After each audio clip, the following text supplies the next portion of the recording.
நம்ம கடந்த வகுப்புல இங்க தானியல் தீர்க்கதரிசி புத்தகத்தை ஆய்வு செய்யணும். இன்னைக்கு இந்த 2 கிளாஸ் பொதுவான கிளாஸ் என்பதனால கொரிந்தியருக்கு எழுதப்பட்ட நிருபம், கொரிந்தியர் 1 கொரிந்தியர்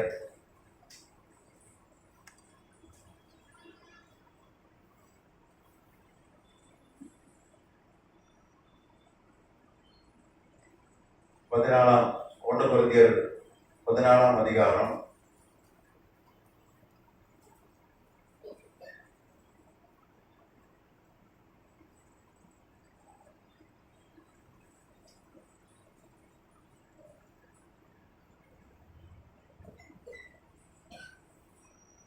1 கொரிந்தியர் 14 அதிகாரம் 2ஆம் வசனத்தை வாசிக்கலாம். 1 கொரிந்தியர் 14:2. ஏனெனில் வாசிக்கிற அந்நிய பாஷை பேசுகிறவர் ஆவியினாலே ரகசியங்களை பேசினாலும் அவன் பேசுகிறதை ஒருவனும் அறியாதபடியால் தேவனிடத்துல பேசுகிறான். வேதம் சொல்லுது 1 கொரிந்தியர் 14:2 வாசம் 4 வசனமும் வாசிக்கலாம். அந்நிய பாஷையில் பேசுகிறவன் தனக்கே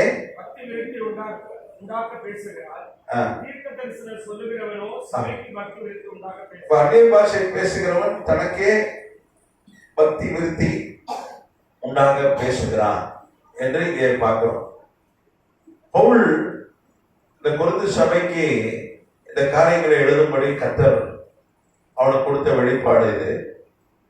அந்நிய பாஷை குறித்து அவன் எழுதும்படி கர்த்தர் அவனுக்கு இந்த வெளிப்பாட்டை கொடுத்திருக்கிறார். அது குறிப்பா பாத்தீங்கன்னா அவனே சொல்றான் 18ஆம் வசனத்துல 1 கொரிந்தியர் 14:18 உங்கள் எல்லாரையும் நான் அதிகமாய் பாஷைகளை பேசுகிறேன், இதற்காக என் தேவனை சொத்தரிக்கிறேன். அவன் என்ன சொல்றான்? எல்லாரை விட நான் அதிகமா அந்நிய பாஷை பேசுறேன் அப்படின்னு சொல்றான். 15ஆம் வசனம் சொல்றது, இப்படி இருக்க செய்வது என்ன? நான் ஆவியோடும் விண்ணப்பம் பண்ணுவேன், கருத்தோடும் விண்ணப்பம் பண்ணுவேன். நான் ஆவியோடும் பாடுவேன், கருத்தோடும் பாடுவேன். இப்ப நம்ம பாடல் பாடும் பொழுது, நம்ம தமிழ்ல நமக்கு தெரிஞ்ச மொழியில பாடும் பொழுது அது நம்ம ஒரு கருத்தாய் பாடுகிறோம். ஆனா சில நேரங்களில் அந்நிய பாஷைனால கூட நம்ம பாடல் பாடி கர்த்தரை துதிக்கிறோம். போல் சொல்றான்னா எனக்கு தெரிஞ்ச மொழி, அவனுக்கு நிறைய மொழிகள் தெரியும். அவளுக்கு கிரேக்க மொழி தெரியும். கிரேக்க மொழியில தான் இந்த கொரிந்தியர் நிருபத்தை அவன் எழுத கர்த்தர் கிருபை செய்தார். நிறைய மொழிகள் அவனுக்கு தெரியும். எபிரேயம் தெரியும். நான் எபிரேயம் கற்றவன். நான் பவுலை குறித்து ஏற்கனவே சொல்லியிருக்கிறேன். அவன் பிறந்தது எங்க தெரியுமா? துருக்கியில சிசிலியான்றது துருக்கி, பழைய பேர் சிசிலியா. அதனுடைய தலைநகர் தர்சிஸ். அவருடைய தந்தையார் பேர் ஆன்டிபேட்டர் இரண்டாம் ஆன்டிபேட்டர். அவர் சிசிலியாவுடைய அரசர். நீங்க பாத்தீங்கன்னா ஜோசபஸ் பிளேவியஸ் என்கிற உலக புகழ் பெற்ற ரோம வரலாற்று ஆசிரியர் எழுதுகிறார். அவருடைய தந்தையார் ஆன்டிபேட்டர் 2. அவருடைய தாயார் பேர் சைப்ரஸ் யாருன்னா ஏரோதுடைய பேத்தி. நீங்க அவனே பவுலே சொல்றான். நீங்க ரோமருக்கு எழுதப்பட்ட நிருபத்துல 16ஆம் அதிகாரம் 11ஆம் வசனம் சொல்லுது. ரோமர் 16:11 என் இனத்தானாகிய ஏரோதியோனை வாழ்த்துங்கள் அப்படின்னு சொல்றான். என் இனத்தான் ஏரோது என்னுடைய இனத்தான் என்று சொல்கிறான். இப்ப இனத்தான் என்கிற வார்த்தை தமிழ் பைபிள்ல இருக்கு. ஆனா original Greek bible original text சகனஸ்னா என் குடும்பத்தை சார்ந்தவன் அர்த்தம், என்னுடைய நெருங்கிய உறவினர் என்ற அர்த்தம். அப்போ ஏரோதினுடைய நெருங்கிய உறவு அப்படின்னு சொல்லி இங்க பவுல் சொல்றான். அப்போ பெரிய குடும்பத்தை சார்ந்தவன், அதுவும் துருக்கியில பிறந்ததுனால அவனுக்கு நிறைய மொழிகள் தெரியும். கிரேக்க மொழி தெரியும் என்று வரலாற்று பதிவுகள் சொல்றது. பவுலுக்கு கிரேக்க மொழி தெரியும், எபிரேய மொழி தெரியும், இன்னும் வேறு சில மொழிகளும் தெரியும். படித்தவன், ரொம்ப படிச்சவன் பவுல். கமாலியல் பாதத்தில் படிச்சவன், மிகப்பெரிய படிப்பாளி, மிகப்பெரிய அறிவாளி. கதிராமத்துக்கு ஸ்தோத்திரம். அப்போ அவன் என்ன சொல்றான், எனக்கு தெரிஞ்ச மொழியிலேயே நான் பாடுவேன், அது மாத்திரம் இல்ல அவன் அந்நிய பாஷையிலே என்ன பண்ண வேண்டாம் பாடுவேன், எனக்கு தெரிஞ்ச மொழியிலேயே நான் கருத்தை ஜெபம் பண்ணுவேன், அது மாத்திரம் இல்ல நான் அந்நிய பாஷையிலே என்ன பண்ணுவேன், நான் ஜெபம் பண்ணுவேன் அப்படின்னு சொல்றான். அதுவும் என்ன சொல்றான், எல்லாரையும் காட்டிலும் நான் அதிகமாய் அந்நிய பாஷை பேசுகிறேன் அப்படின்னு சொல்றான். நீங்க பாத்தீங்கன்னா பழைய ஏற்பாட்டுல ஜனங்கள் எல்லாரும் அந்நிய பாஷை பேசினார்களா? இல்ல. ரெண்டு ஒரே ஒரு சம்பவம் தான் பழைய ஏற்பாட்டில் சொல்லப்பட்டிருக்கிறது. தானியேல் 5ஆம் அதிகாரம். தானியேல் 5ஆம் அதிகாரத்துல ஒரு கை, தேவனால் அனுப்பப்பட்ட ஒரு கை தோன்றி, ஆமா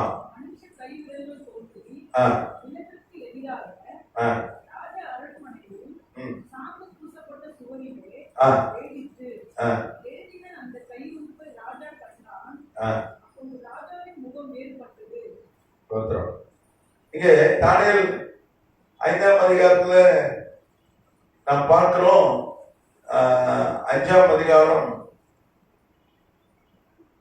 5ஆம் வசனம். அப்போ கர்த்தரால் அனுப்பப்பட்ட மனுஷ கைவிரல் தோன்றி அரண்மனை செவுற்றில அது சில காரியங்களை எழுதுகிறதை ராஜா பார்க்கிறான். ராஜா கையால் கண்ணால் பார்க்கிறான். அது என்னன்னா மேனே மேனே தெக்கே பார்சன், மேனே மேனே தெக்கே உபார்சன் ஒரு வார்த்தை. நீங்க பாத்தீங்கன்னா கர்த்தர் நாமத்துக்கு ஸ்தோத்திரம். இந்த கை தோன்றி எழுதின உடனே ராஜா என்ன பண்றான்? 8ஆம் வசனம் சொல்லுது, அப்பொழுது ராஜாவின் ஞானிகளாக வந்து சேர்ந்தார்கள். ஆனாலும் அவர்கள் அந்த எழுத்தை வாசிக்கவும் அது அர்த்தத்தை ராஜாவுக்கு தெரிவிக்கவும் கூடாது இருந்தது. அப்போ பாபிலோன் தான் உலக சாம்ராஜ்யம், உலக பேரரசு. அங்கே எல்லாம் படித்தவர்கள் இருந்தார்கள், எல்லா மொழி தெரிந்தவர்கள் இருந்தார்கள். குறிப்பாக உலகத்தை ஆண்டார்கள், பாபிலோனியர் உலகத்தை ஆண்டார்கள். அதுவும் பெல்சாத்சார் நேபுகாத்நேச்சருடைய மகள் வைத்து பேரன். நெபுகாத்நேச்சர் தான் பேரரசனுடைய தந்தையார். நெபுகாத்நேச்சர் மருமகன், கடைசி மருமகன் தான் பேரரசன்.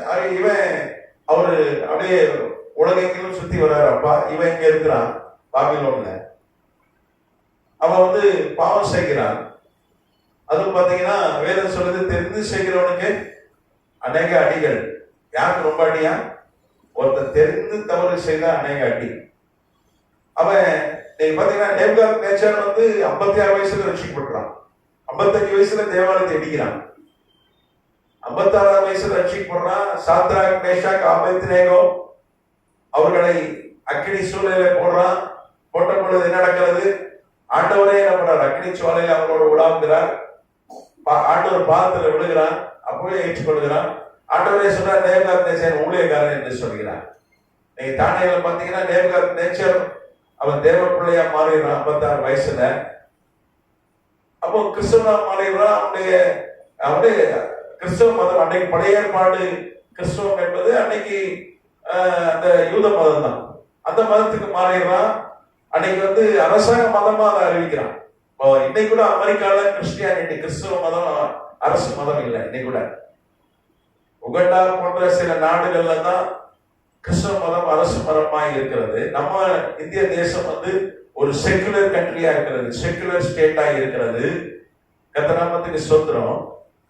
அப்போ அவன் அன்னைக்கு அறிவிக்கிறான், கிறிஸ்தவ மதம் ஒரு அது ராஜரிக ஒரு அரசு மதம் என்று தன் பாபிலோன் சாம்ராஜ்யத்தை அறிவிக்கிறான். அந்த வேதத்திலே பார்க்கிறோம். அவனுடைய அந்த சட்டங்கள், அந்த அவன் போட்ட சட்டங்கள்லாம், அவங்க அந்த ஆதாரங்கள்லாம் பிரிட்டிஷ் மியூசியத்தில் இருக்கிறது. அப்போ அவன் கிறிஸ்தவனா மாறிட்டான். அவனுடைய எல்லாரும் மாறிட்டான் கிறிஸ்தவர்களாம்.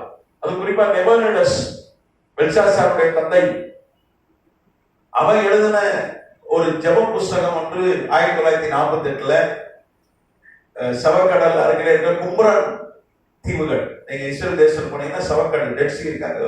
அங்க கும்ரான் குகைகள், கும்ரான் கேவ்ஸ், அதுல எடுத்தாங்க, கண்டுபிடிச்சாங்க 1948. அது என்ன? நெபுகாத்நேச்சருடைய பிரேயர்.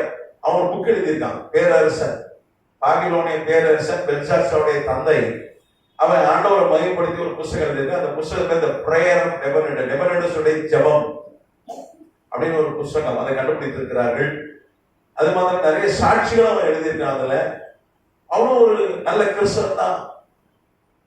அப்போ பிள்ளைகளும் இவனுக்கு நல்லா தெரியும். யாருக்கு நல்லா தெரியும்? ஆமா, பெல்சாத்சாருக்கு தெரியும். ஆனா தெரிஞ்சு என்ன பண்ணா, தேவனுடைய ஆலயத்துல இருந்து கொண்டு வரப்பட்ட ஒரு பாத்திரங்கள், பரிசுத்தமான பாத்திரங்கள். இன்னைக்கே புதிய ஏற்பாட்டு காலத்துல நம்ம திருவிருந்து சர்வ் பண்ற அந்த பாத்திரங்களை அவ்வளவு பயபக்தி வச்சிருக்கோம். அதுல எதுவும் யூஸ் பண்ண மாட்டோம் வீட்டுக்கு. இன்னைக்கே அது பயபக்தி வச்சிருக்கோம். அது கிரேப் ஜூஸ், அந்த அப்பெல்லாம் அன்றைக்கு ரொம்ப முக்கியம். அது தேவாலயத்துல பாத்திரங்கள் பரிசுத்தமானது.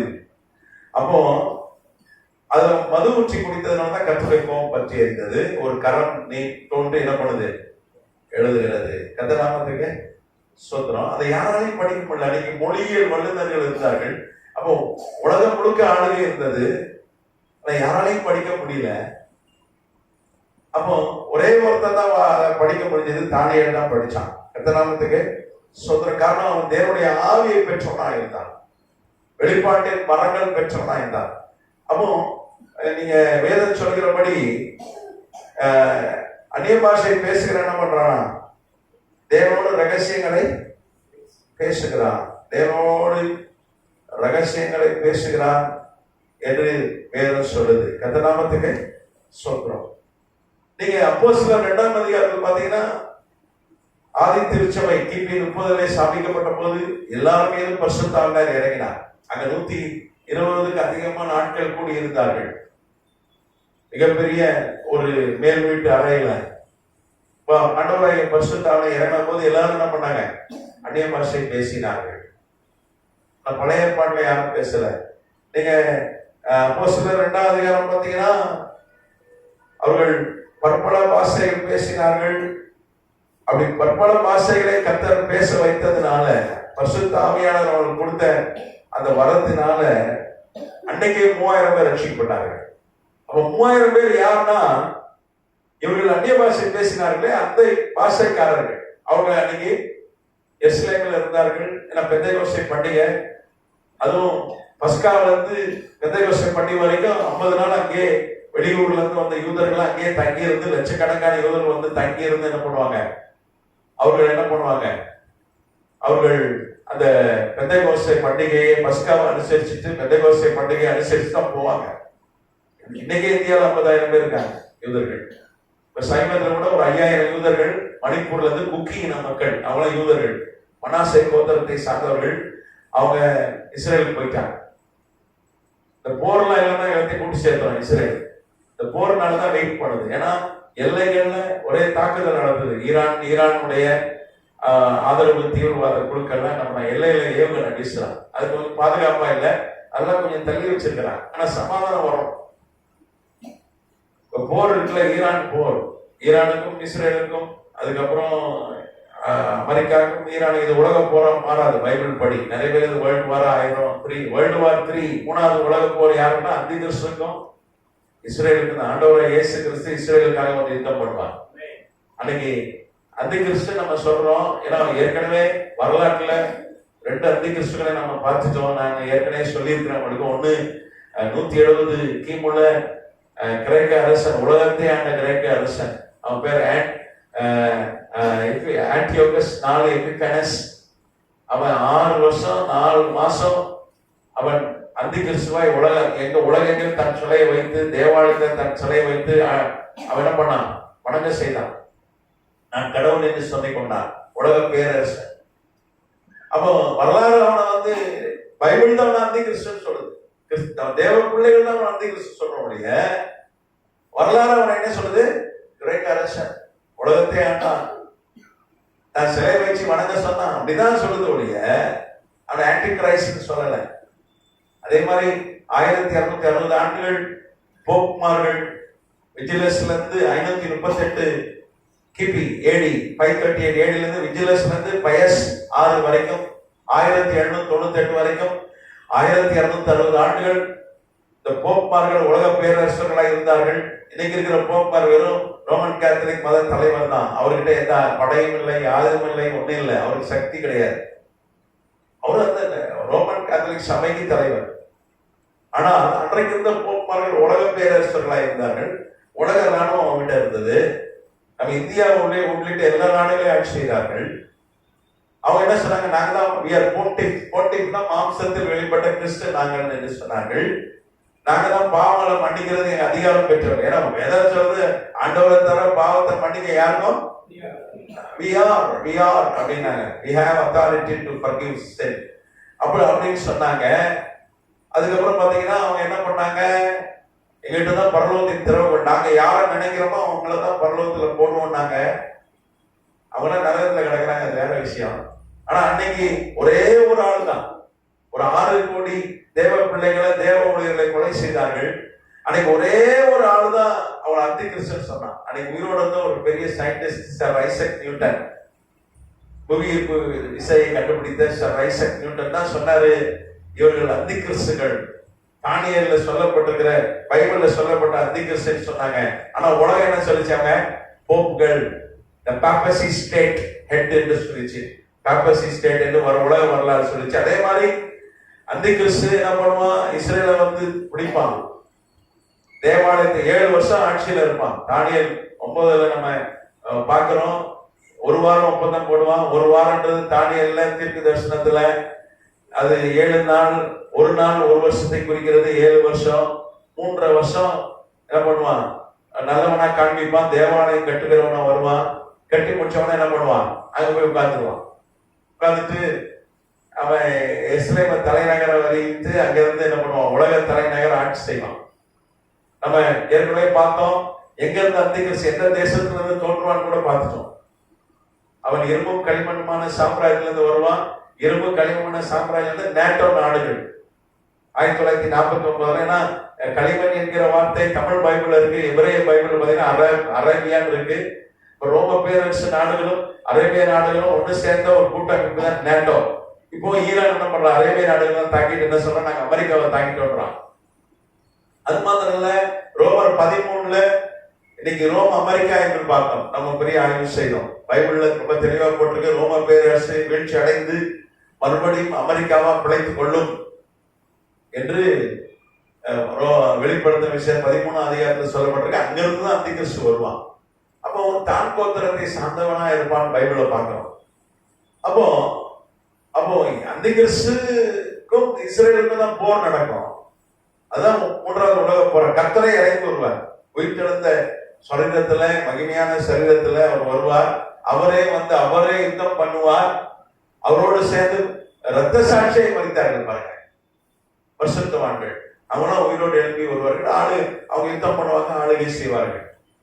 அப்ப அன்னைக்கு என்னவா இருக்கும்னா, இஸ்ரேலுக்கும் நேட்டோக்கும் போர் தான் போடுவான். சரி, அதான் உலக போர். அப்ப இஸ்ரேலுக்கு ஒரு சமாதானம் உண்டாகும். ஒரு அந்தி கிறிஸ்து வெளிப்படுறதுக்கு முன்னாடி, ஆண்டவராகிய இயேசு கிறிஸ்துவுடைய வருகைக்கு முன்னாடி ஒரு சமாதானம் உண்டாகும். கூட ஈரான் ஒப்பந்தத்துக்கு தயாரா இருக்காங்க. என்ன போட்ட ஒப்பந்தம் தான் மீறிட்டாங்க, திருப்பி இப்போ ஒப்பந்தம் போட்டுருவாங்க போல இருக்கு. அப்ப நம்ம வந்து கர்த்தருடைய வருகை காலத்தை நெருங்கிட்டோம். எனக்குள்ளேயே வந்துட்டார், அவர் வாசற்படிக்கு வந்துட்டார். கர்த்தர் நாமத்துக்கு ஸ்தோத்திரம். அப்போ நீங்க பாத்தீங்கன்னா அப்போஸ்தலர் 2ல அன்னைக்கு யூதர்கள் உலகமெங்கிலும் சிதறி போயிருந்தாங்க. அவங்களுக்கு சொந்தமா நாடு இல்லை. அவர்கள் 722 722 BC நாட்டை இழந்துட்டாங்க. உலகெங்கிலும் பல லட்சம் பேர் குடியிருந்தார்கள், வெவ்வேறு மொழி பேசினார்கள். நீங்க அப்போஸ்தலர் 2ல பாத்தீங்கன்னா இந்தியர்கள் கூட இருந்தாங்கன்னு போட்டிருக்கு. இந்தியர்கள் இருந்தாங்களா? ஆமா. அப்போஸ்தலர் 2ஆம் அதிகாரத்துல அந்த வசனத்தை நான் உங்களுக்கு வாசிச்சு காண்பிக்கிறேன். நீங்க பாத்தீங்கன்னா 8, 9 வாசிக்கலாம். அப்படி இருக்க நம்மில் அவரவருடைய ஜென்மை பாஷைகளில இவர்கள் பேச கேட்கிறோமே, இதப்படி பார்த்தரும் மேதரும் எலாமீத்தரும் மெசொப்பொத்தாமியா, யூதேயா, கப்பதோக்கியா, பொந்து, ஆசியா, பிர்கியா, பம்பிலியா, எகிப்து என்னும் தேசத்தாரும். பெரிய லிஸ்ட் இருக்கு.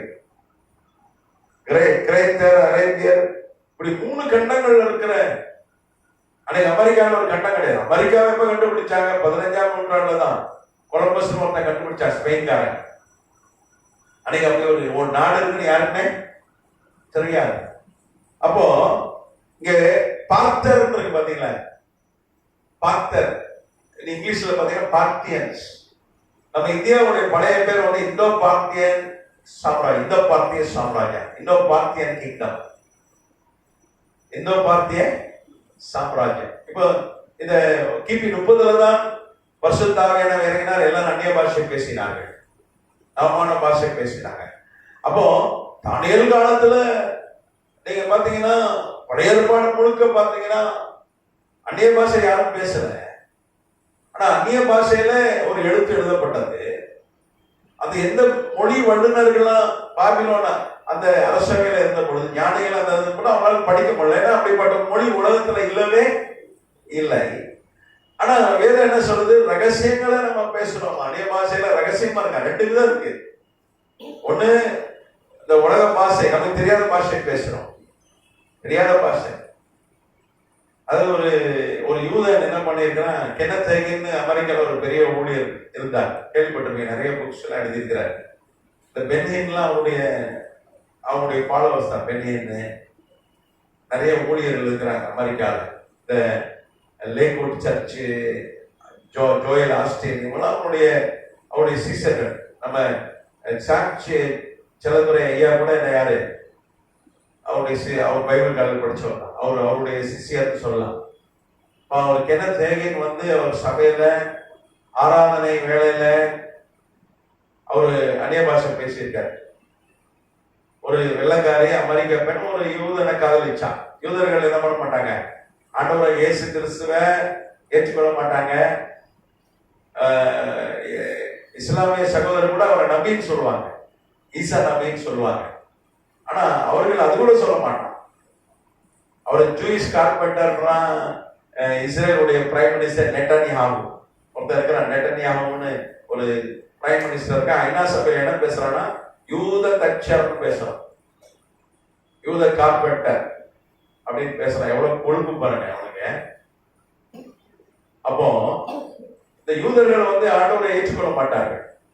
ஆனா அவன் இந்த காதலை ரொம்ப தொல்லை பண்ணான்னு வந்தான். அந்த இடத்துல இவரு எபிரேய மொழியில் பேசியிருக்கார். கிணத்தை தேவ மகிமை ஆண்டவராக இயேசு கிறிஸ்துவ குறித்து எபிரேய மொழியில பேசி பேசி பேசி அவன்கிட்ட ஆண்டவர் பேசுறாரு இவர் மூலமா. கடைசியில புதுசா வந்தவங்க எல்லாம் எழுந்து நில்லுங்க அப்படின்னும் போது இவன் எழுந்துச்சு நின்னா அவனை கூப்பிட்டு வா பேசும்போது அவன் கேட்டான், நீங்க நல்லா எபிரேயம் பேசுறீங்க. அவர் சொன்னார், எனக்கு ஆங்கிலத்தை தவிர எந்த மொழியும் எனக்கு தெரியாது. இது நான் எபிரேயம் பேசுறேன்னா அவன் சொன்னா என் வாழ்க்கையில எங்கெல்லாம் சொல்லிட்டீங்க எபிரேய மொழியில அப்படின்ட்டான். என் வாழ்க்கையில இந்த ரகசியத்தெல்லாம் சொல்லிட்டீங்க அப்படின்ட்டான். அங்கே கண்ணீர் விட்டு ரட்சிக்கப்பட்டு ஆண்டவரை ஏற்றுக்கொண்டான். கர்த்தர் நாமத்துக்கு ஸ்தோத்திரம். அப்போ இப்போ நவமான பாஷை அந்நிய பாஷைன்றது ரகசியமா ஒரு மொழி இருக்கு, பரலோக பாஷையா இருக்கு. நீங்க பாத்தீங்கன்னா தேவதூதர் பாஷைன்னு கூட போட்டிருக்கு பைபிள்ல, கரெக்டா? நீங்க பாத்தீங்கன்னா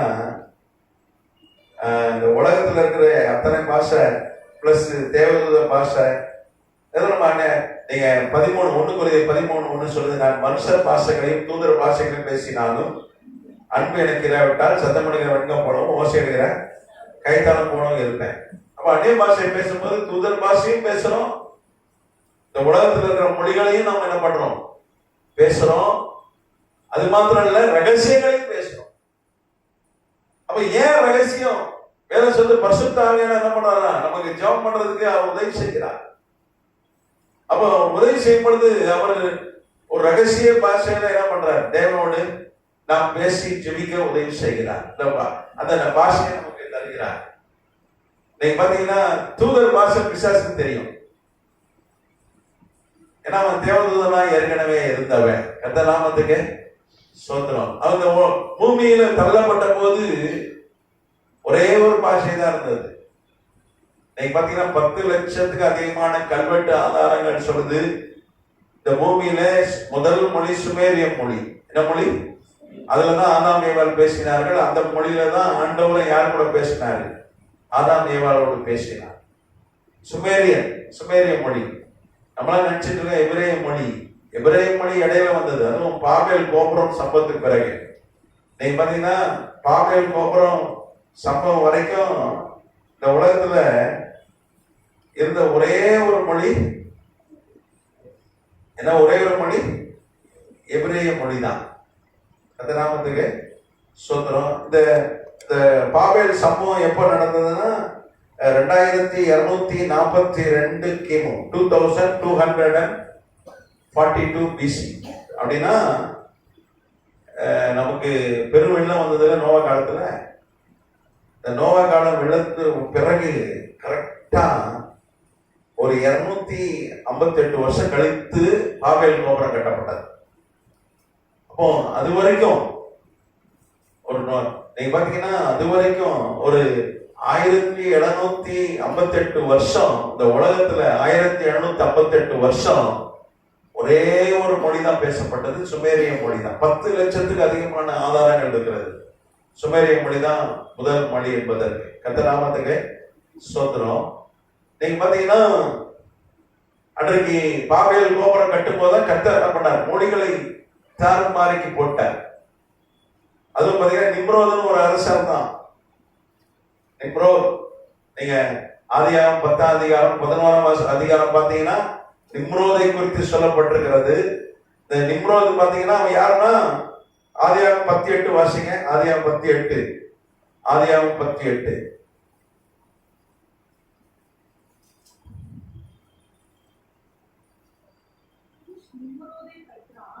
குஷ் நிம்ரோதை பெற்றான். நீங்க ஆதியாகமம் 10:8 7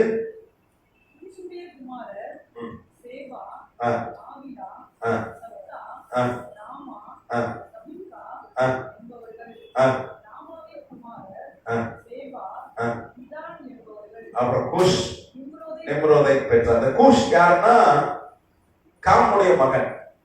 நீங்க 6ஆம் வசனம் சொல்லுது, ஆதியாகமம் 10:6 சொல்லுது, காமுடைய குமாரர் குஷ், மிஸ்ராயிம், பூத், கானான் என்பவர்கள். அப்ப யாரு? நோவாவுடைய பேரன் குஷ் என்பவருடைய மகன் தான் நிம்ரோத். இந்த உலகத்துல முதல் பேரரசு அவன் தான். நிம்ரோத் குறித்து பாத்தீங்கன்னா 1 நாளாகமம் 1:10 சொல்லப்பட்டிருக்கு. 1 நாளாகமம் 1:10 பாத்தீங்கன்னா நிம்ரோதுடைய தந்தை வந்து குஷ் என்று 1 நாளாகமம் 1:10 சொல்லு. அதுவும் சொல்லுது இந்த உலகத்துல அவன் தான் ஒரு பெரிய ஒரு பராக்கிரமசாலியா இருந்தான் என்று 1 நாளாகமம் 1:10 சொல்லுது. அதையும் அந்த வசனத்தை நான் வாசித்து காண்பிக்க விடுகிறேன். 1 நாளாகமம் 1:10 வாசிங்க.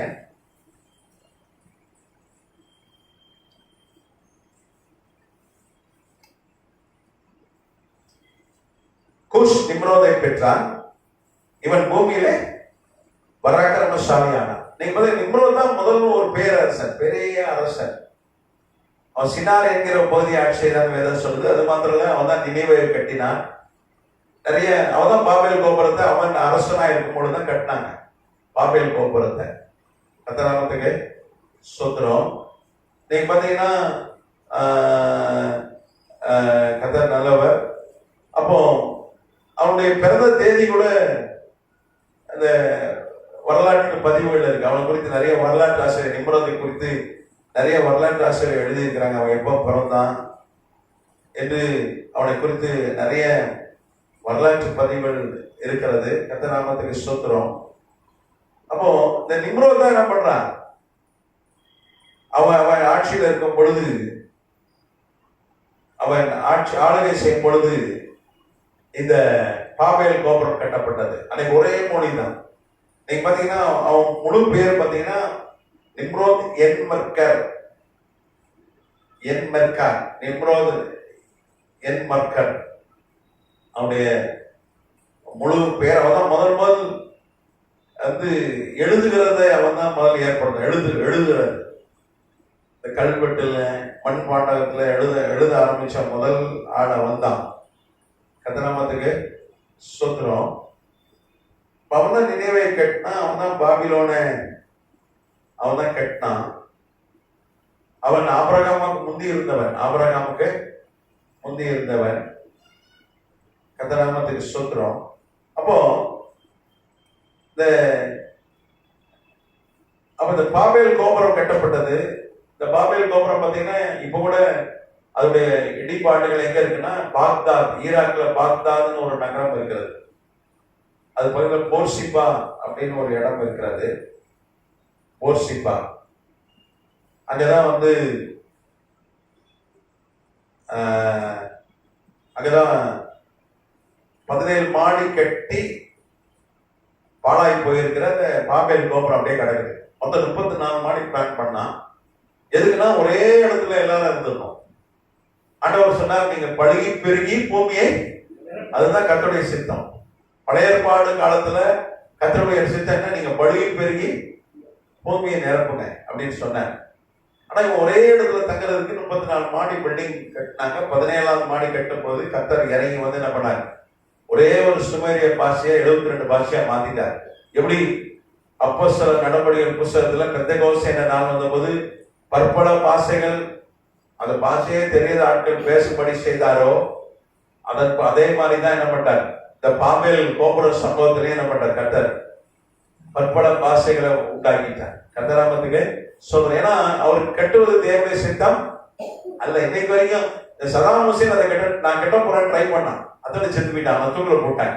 அது வரைக்கும் அவனுக்கு என்னைக்கு கட்டணும்னு படம் அதையோட அவன் காலி ஆயிட்டான். ஏன்னா கர்த்தர் ஒரு வாசலை மூடினார்னா யாராலையும் திறக்க முடியாது. ஆண்டவர் ஒரு வாசலை திறந்தார்னா யாராலையும் சதாம் ஹுசேனால கூட திறக்க முடியாது. அன்னைக்கு அவ்வளவு சக்தி வாய்ந்த ஒரு ஆட்சியாளனா இருந்தா. இப்ப கர்த்தர் உனக்கு நமக்காக ஒரு வாசல் தந்தா அது பிசாசால யாராலையும் மூட முடியாது. அதே மாதிரி உன்னை பூட்டிட்டாருன்னா யாராலையும் இங்க பூட்டிட்டாரு ஆண்டவர். சதாம் ஹுசேன் யாரும் வந்தாங்க, யாராலையும் ஒண்ணுமே முடியல. கர்த்தநாமத்துக்கு சோதரம். அப்பதான் இந்த பாஷைகள் வந்தது. பேசுகிற அந்நிய பாஷை எப்பொழுது நம்ம சுதந்திர பாஷை இருக்கிறது, உலக பிரகாரமான பாஷை இருக்கிறது, அது போக ரகசியங்களை நாம் பேசுவோம். அது வேதம் சொல்லுது. அப்போ நம்ம அந்நிய பாஷை பேசும்போது அவன் அந்நிய பாஷை பேசுறதுனாலதான் ஆதி திருச்சபை சமைக்கப்பட்டது. 121 பேர் போல இருந்தாங்க. 120 பேர் போல இருந்தாங்க. ஆனா அன்னைக்கே 3000 பேர் ரட்சிக்கப்பட்டார்கள். இந்த 3000 பேர் ரட்சிக்கப்பட்டதுக்கு காரணம் என்ன? வேற எந்த அற்புதமும் நடக்கல. எல்லாரும் அவங்க பாஷையில பேசினார்கள். இந்தியாவிலிருந்து ஆட்கள் போயிருந்தார்கள், இந்தோ பார்த்தியர்கள் போயிருந்தார்கள், எல்லா நாட்டுல இருக்க யூதர்கள் போனாங்க. அவங்களுக்கு தெரிஞ்ச பாஷைகள்ல இவங்க தேவ மகிமையை பேசினாங்க. ஆண்டவராக இயேசு கிறிஸ்துவை குறித்து பேசினார்கள். அதுவும் குறிப்பா சிறைனே மார்க்கு எழுதின சுவிசேஷ நூல்ல சிறைனே ஊரானாகிய சீமோன் ஒருத்தன் ஆண்டவராக இயேசு கிறிஸ்து சிலுவையை பலவந்தம் படுத்தப்பட்டு சுமந்தானே, அவன் ஆப்பிரிக்கன். சிறைனே ஊரானாகிய சீமோன் இந்த ஆப்பிரிக்க மொழியில கூட அங்க நவமான பாஷை பேசினதுனால, அந்நிய பாஷை பேசினதுனால அவன் ரட்சிக்கப்பட்டான். அன்னைக்கு இந்த சிறைனே ஊரான சீமோன் ரட்சிக்கப்பட்டு அவன் தான் ஆப்பிரிக்காவில் போய் முதல் சபை சமைத்தான். அவன் சபையில இருந்து மிஷினரிகள் எழுப்பிதான் அவர்கள் அந்தியோகியால சபை சமைத்தாங்க. அன்னைக்கு உலகத்திலே பெரிய சபை அந்தியோகியா தான். இந்த உலகத்துக்கே பைபிளை கொண்டு சேர்த்ததும் அந்தியோகியா சபை தான் கிபி 100. அப்போ ஒரு சிறைனே ஊரான சீமோன் ஒரு குடிகாரன். அவன் அன்னைக்கு பஸ்கா நடக்கிறது, பஸ்கா பண்டிகை யாரும் வெளியே வர மாட்டாங்க. ஆனா இவன் குடிக்கிறதுக்காக வந்தாங்க. ஊர் எல்லையில அங்கதான் ஆண்டவராக இயேசு கிறிஸ்து சிலுவை சுமந்து வரும்போது அதை சுமக்க முடியாத கீழே போட்டார். 45 கிலோ எடையுள்ள குறுக்கு சட்டம், பட்டி புழா. இவனை வேற ஆள் இல்லைங்க, அடிச்சு இவனை துன்புறுத்தி தூக்க வச்சாங்க. கொலை பண்ணிடுவோம்னு சொன்னாங்க, மிரட்டினாங்க. வேற வழி இல்லாம தூக்கணும். ஆண்டவருடைய ரத்தம் அவன் மேல அப்படியே எங்க பார்த்தாலும் அவனுடைய ரத்தம், எங்க பார்த்தாலும் தலையில இருந்து கால் வரைக்கும் ஒரு காயம். இங்க தலையில மாத்திரம் ஒரு 50க்கு மேற்பட்ட இந்த முள்ளுனால காயம், 2 இன்ச்சு முள்ளு உள்ள இறங்கிட்டு. அப்புறம் அடிச்சு முதுகெல்லாம் பிச்சுட்டாங்க. ஒரு சதை கூட இல்லை, முதுகு வெறும் எலும்பும் உள்ள இருக்கிற உறுப்புகள் தான் தெரிஞ்சது. எங்க பார்த்தாலும் ரத்தம், ஒரே காயம், ரத்த சகதி. அப்ப அது மேல ரத்தம் எல்லாம் பட்டு அவன் சிலுவையை சுமந்து கொடுத்துட்டு போயிட்டான். ஆனா எப்பொழுது அவரை ஏற்றுக்கொண்டான், அவன் மொழியிலே, அவன் ஆப்பிரிக்கா மொழியிலே அன்றைக்கு பரிசுத்தாவினை இறங்கின பொழுது நவமான அந்நிய பாஷை அங்க இருந்த ஒரு ஆள் பேசினாங்க. அவனை குறித்து பேசினார்கள். நீ ஆண்டவர் மேசியாவுடைய சிலுவை நீ சுமந்த, அவன் வாழ்க்கையில இருக்க எல்லாம் சொல்லிட்டாங்க. அவன் அன்னைக்கு ரட்சிக்கப்பட்ட அவன் தான். இந்த 3000 பேர் அவனும் ஒருத்தன். ரட்சிக்கப்பட்டு அங்க ஒரு 7-8 மாசம் இருந்துட்டு அப்புறம் போய் ஆப்பிரிக்கால போய் சபை சாதித்தான். அப்போ அந்நிய பாஷை பேசுவதனால என்ன நடக்குது?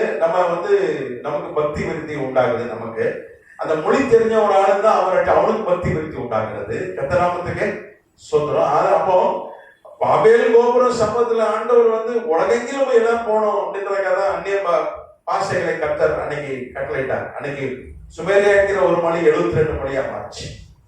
ஆனா புதிய ஏற்பாட்டுல இந்த அந்நிய பாஷையினால கர்த்தர் பண்ணார். ஆதி திருச்சபையை சாபித்து உலகெங்கிலும் போய் என்ன பண்ணுங்க, சுவிசேஷம் பிரசங்கிக்கிறதுக்கு அங்க இருக்கிற ஆட்களை என்ன பண்ணார். அன்னைக்கு இந்த 3000 பேர் ரட்சி பண்ண போறாங்க. அவன் உலகெங்கிலும் போனான். ஏன்னா எல்லாம் வெளிநாட்டை சார்ந்தவர்கள். பஸ்காக அவங்களும் போய் என்ன பண்ணாங்க, உலகெங்கிலும் போய் சுவிசேஷம் சொன்னார்கள். அல்லேலூயா. அப்போ அந்நிய பாஷை பேசும் பொழுது அதை பவுல் சொல்றான், எல்லாரையும் காட்டிலும் நான் அதிகமா அந்நிய பாஷை பேசுறேன். அப்போ ரகசியம் பேசும் பொழுது என்ன ஆகுதுன்னா பிசாசுக்கு தெரியாது. நம்ம ஜெபம் பண்ணும்போது இப்போ நான் கிளம்பி வரேன், ஆண்டவரே நான் இந்த ஆன்லைன் கிளாஸ் இருக்கு, அதுக்கப்புறம் நம்ம சொன்னப்ப ஐயா சபையிலையும் ஒரு ஸ்டடி இருக்குது, என்ன போக்கில் கொண்டு வந்து காத்து வருங்க, ஊழியத்தை ஆசீர்வதிங்கன்னா அந்த ஜெபத்தை 2 பேர் கேட்கிறாங்க. யாரெல்லாம் கேட்கிறா? ஆண்டவர் கேட்கிறாரு. அடுத்தது யார் கேட்கிறா? அவன் மொழி தெரியல. அவன் இந்த பூமியில தள்ளப்படும் போது ஒரே ஒரு மொழி தான், சுமேரிய மொழி தான். அவங்க ஆட்கள் கூடுவாங்க, இந்த ஊழியத்தை அவன் செய்யக்கூடாது, தடுக்கப்பா. கரெக்டா? ஆனா ஒரு ரகசியம் பேசும் பொழுது அவனுக்கு புரியாது. மண்டை பிச்சை என்னயா இவன் ஏதோ ரகசியம் மொழியில பேசுறான். அதனாலதான் நவமான பாஷையில் அந்நிய பாஷையில ஜெபிக்கணும், அந்நிய பாஷையில பாடணும். நான் போய் சொன்ன எல்லாரையும் காட்டிலும் நான் அதிகமா அந்நிய பாஷை பேசுறேன். நிறைய அந்நிய பாஷை பேசணும், நிறைய பேசணும். பர்சனல் பிரேயர்ல நிறைய அந்நிய பாஷை பேசணும். நான் பார்த்துட்டேன், எப்பெல்லாம் அதிக அந்நிய பாஷை பேசணும் அப்பெல்லாம் பெரிய கர்த்தருடைய வல்லமை வெளிப்படுறது. பொத்துலாம் ஆள் விழுந்திருக்காங்க. எப்போ ரொம்ப அந்நிய பாஷை பேசணும் பொத்துன்னு ஆட்கள் ஒழுவா வல்லமை, கர்த்தருடைய வல்லமை. அப்போ அதெல்லாம் போயிட்டு சொன்னா நான் அதிகமா அந்நிய பாஷை பேசுறேன் அப்படின்னா அதான் பெரிய ஊழியக்காரனா இருந்தான். கர்த்தர் நாமத்துக்கு ஸ்தோத்திரம். நமக்கு டைம் ஆயிடுச்சு, நம்ம முடிச்சிடலாம். ஆன்லைன் கிளாஸ்ல நீங்க கலந்து கொண்டதுக்கு ரொம்ப தேங்க்ஸ். நான் கொஞ்சம் உங்களை நடுவில் காக்க வச்சுட்டேன், அதுக்காக நான் வருந்துறேன். அடுத்த வகுப்பு நமக்கு நேரடியாக நடக்கும். கர்த்தர் உங்களை ஆசீர்வதிப்பார். நான் தேங்க்யூ, காட் பிளஸ் யூ. எல்லாருக்கும் நன்றி. உங்க பொண்ணான நேரத்தை செலவு பண்ணி வந்த நன்றி. ஏதாவது கேள்வி இருந்தால் நீங்க எனக்கு வாட்ஸ்அப்ல நீங்க அனுப்பி வைங்க, நான் பதில் கொடுக்க ஆயத்தமா இருக்கிறேன். தேங்க்யூ. பேசுறேன். தேங்க்யூ. சரி, டைம் ஆச்சு, முடிச்சுக்கலாம். கர்த்தர் உங்களை ஆசீர்வதிப்பார். அதில் தொடர்ச்சி நம்ம அடுத்த வகுப்புல தாண்டி இருக்கிறது